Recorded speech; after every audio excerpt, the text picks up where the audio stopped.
Ai nostri microfoni il portiere Marco Bandieri del Camaiore. La sua squadra stasera ha espugnato il Casamora di Castiglione con il risultato di 3-1, però io ho visto una bella partita fra due squadre che sono ben impegnate, gli attaccanti hanno impegnato gli opposti portieri fino al momento in cui il vostro compagno Ninci ha trovato il gol del 1-0. Da quel momento in poi si è andata un po' in discesa per voi.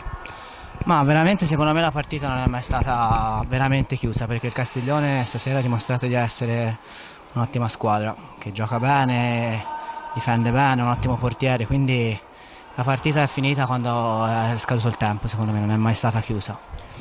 Però diciamo che nel primo tempo ci sono state delle belle azioni da entrambe le parti. Poi il gol dell'1-0 che ha aperto uno squarcio nella difesa del Castiglione. Da quel momento in poi per voi è stata normale amministrazione o temevate ancora la reazione del Castiglione? No, te l'ho detto prima, la partita non è mai stata chiusa, siamo sempre stati attenti e concentrati perché la partita non era chiusa.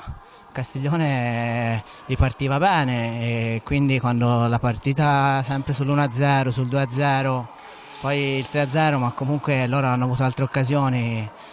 La partita, te l'ho detto, si è chiusa quando l'arbitro ha fischiato e è andata bene a noi.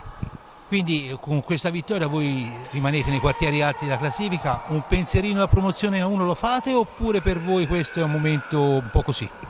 No, sicuramente noi combattiamo partita per cercare la promozione. Sabato abbiamo uno scontro diretto col Viareggio in casa e cercheremo di dare tutto per cercare di portare a casa 3 punti come facciamo tutte le partite. Però sabato è un derby alta classifica e Il derby poi è anche molto sentito perché Camaiore e Viareggio sono due squadre di città paesi vicini, quindi diciamo, c'è anche il campanilismo famoso.